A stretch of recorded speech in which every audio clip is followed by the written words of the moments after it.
हाय आमी Priyanka Priyanka's cooking passion चैनले आपनादेर सबाइके स्वागत। आज आमी पाका आम दिए असाधारण एक डेजार्ट बानिये देखाबो। एटा बानानो যতটা সহজ খেতেও ততটাই টেস্টি।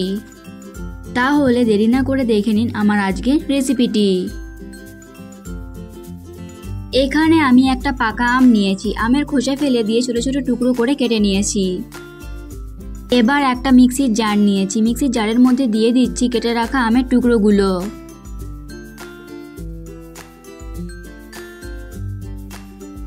আর দিয়ে দিচ্ছি 3 চামচ চিনি। আপনারা আপনাদের আমের মিষ্টি অনুযায়ী চিনিটা বাড়িয়ে বা কমিয়ে নিতে পারেন। দিচ্ছি সামান্য এলাচ গুঁড়ো আর দিচ্ছি 1 কাপ জল।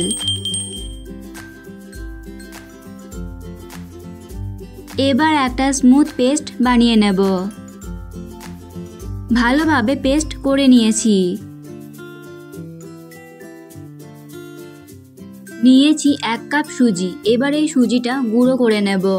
তার জন্য নিয়েছি একটা মিক্সির জার, মিক্সির জারের মধ্যে দিয়ে দিচ্ছি সুজিগুলো। সুজিটা মিহি করে গুঁড়ো করব না, একটু যাতে দানা দানা থাকে সেইভাবেই গুঁড়ো করে নিতে হবে।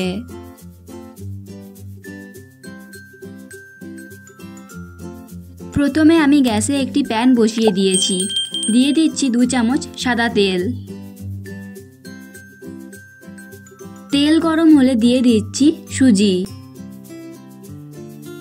সুজিটা লালচে করে ভেজে নেব।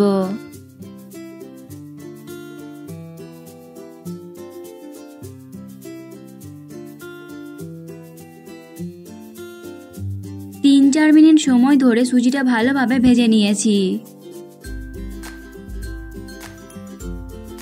এবার দিয়ে দিচ্ছি আমের পাল্প। এবার সুজির সাথে আমের পাল্পটা খুব ভালোভাবে মিশিয়ে নেব।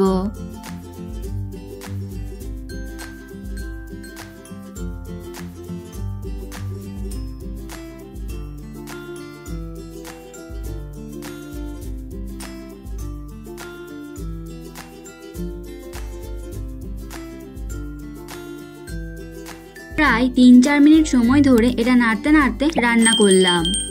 এবার দিয়ে দিচ্ছি কিছু চীনাবাদাম কুচি, আপনারা চাইলে নাও দিতে পারেন।